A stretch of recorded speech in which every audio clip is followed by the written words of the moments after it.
Boom, new language, boom, new name, boom, new everything. Alright, a few days ago, the DLC for Cuphead called The Delicious Last Course got released. See what they did there? Delicious Last Course stands for DLC. Anyway, it took me 2 days to beat it with Mugman. I know, I'm awesome, right? I'm kidding. And it was not easy at all, let me tell you that. I shat blood everywhere. I'm kidding. So along with the DLC, 3 new weapons were added. Isn't that amazing? Now I've got one question here, MDHR. What the fuck is that? I mean, this shit is awful. It allows you to shoot upwards in an arc. Now I know what you're wondering. Why is this guy talking shit about this weapon? It's meant for bosses that are up. Well, I might have a solution for you, mate. And since I'm a genius, I decided to exterminate every bosses in the game minus the DLC one. With this shit. And this is what happened. Alright, the first boss on the list is the Root Pack. Now, the Root Pack was easy enough. I just had to be close to Motato to maximize damage. Same for Weepy. Now, for Psycarrot. I realized that if you looked away from him, while also keeping my analog stick up, the arc of the twist up would directly hit Psycarrot. When he's not doing anything, I also kept jumping so the whole barrage of projectile would hit him. Now, moving on to Guppy Grande. For his first phase, I had to stay close to him at all time, and since he is jumping all over the place, it was hard to keep up. For the second phase, it became a cakewalk. His hitbox becomes bigger, and he's slower and more predictable, so it was all good. For his final phase, when he becomes a gravestone, the arc of the twist up was perfect, since his hitbox became the blue part of the grave, so we can move on from him, since he was very easy. Knockout! Next on the list is Ribby and Croaks. Now these were easy to beat. I just had to stay close to Ribby, rack up damage, and avoid the funny haha flurry of punches. Same thing for the next phases. I just kept shooting and avoiding. And the same goes for the coin machine. So we can move on to the next boss, since this one didn't cause me any trouble. Knockout!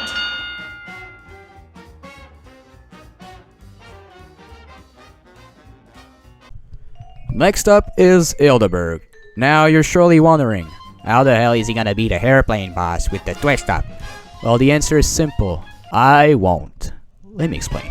To fuck myself in the ass even more, I decided to use the lobby bombs. When it comes to plane levels, yes, I want to die. Anyway, honestly at first I was intimidated because this boss is kinda hard in my opinion. So I was very scared to fuck up. But to my surprise, for the first phases, I did very well. And before you ask, yes, I'm using the art ring, and if you're mad about it, well go chew on a cactus, cause I don't care. It was all fun and games until it decided to transform into a giant moon! I kid you not, at that moment I shat my pants. Well, not actually, but you get the point. For a final phase, Gilbert transforms into a moon, and her hitbox is her face, and her face is too far away for me to hit without getting fucked.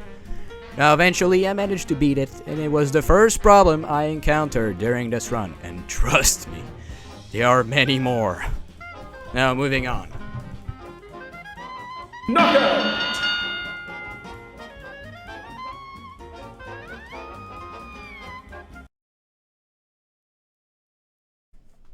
Next is Cagni Carnation. This one was even more easy than the frogs. For this one I just had to not go to the platforms, and for a final phase I just had to stay on the platform that is the closest to him, so my gun can hit him. So we're gonna move on from this one. Knockout!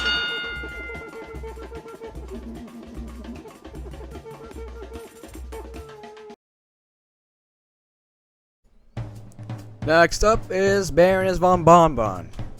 And this one is actually the first time I died during the run. In fact, I died 2 times for this boss. The main problem were this, and this fucker. The cupcake was annoying to say the least. Since my weapon shoots upwards, when this guy hits the floor, he becomes completely invincible. So I have to wait until he goes in the air to allow my gun to do damage. But the amount of time he goes in the air is very short. Anyway, it was shit. For the final phase, I have to get closer to the castle, or else my weapon becomes even more useless than it already is. But the thing is, she throws her head and it follows you and stays on the match. So I had to be very careful. Even with all of that, I managed to beat it in 3 tries.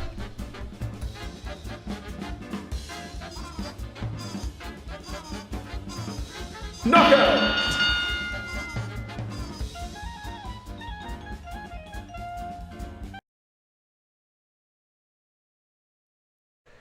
Next is the Game Genie. For this one, I died once because I wasn't paying attention.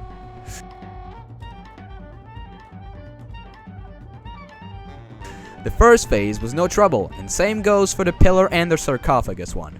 Fun fact about this block, this is a spot you can use to be invincible by placing yourself in this exact same spot, shown in the circle.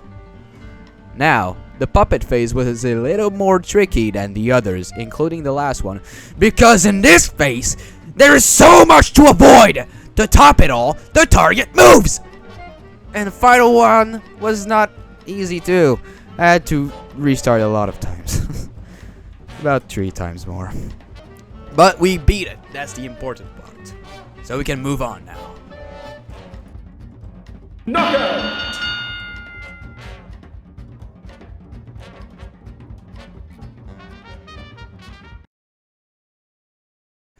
Now, I don't get why people think that Beppy the Clown is an hard boss. I mean, in fact, in my opinion, he is one of the easiest boss in the game. So, I did not even break a sweat for this one. So, moving on to my worst nightmare. I hope you guys are ready, because this is a big one.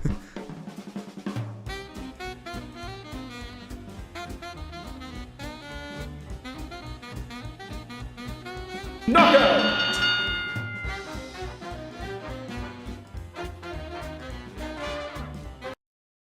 So, the final boss of the first part of my journey to complete this game with the absolute bottom of the bin when it comes to weapon choices is Grim Matchstick.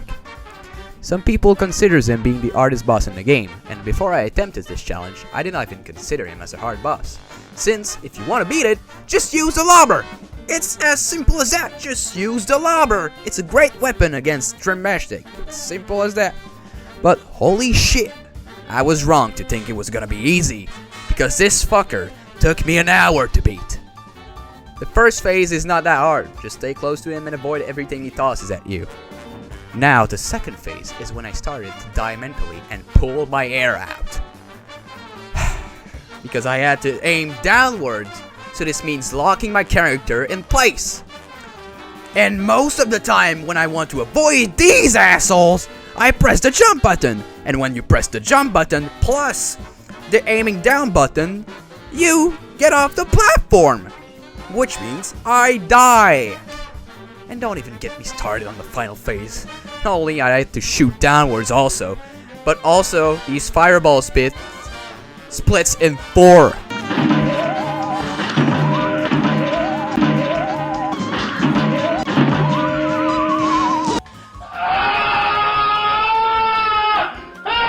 And eventually, after 1 hour, I managed to beat it. Oh, I was so happy that I jumped out of my chair and did a lap of my entire house.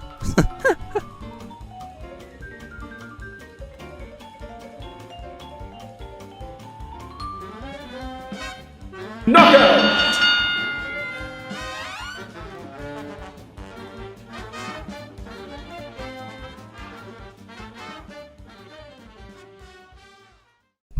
So to end this video off, it would be greatly appreciated if you subscribed and liked the video, of course if you enjoyed it, because that would greatly help me grow this channel. It would be a dream come true if I could become a true YouTuber. Now, don't worry if you wanted more of this silly challenge. There's more to come.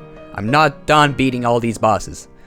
So with all of that said, take care and never stop being dumb. See ya!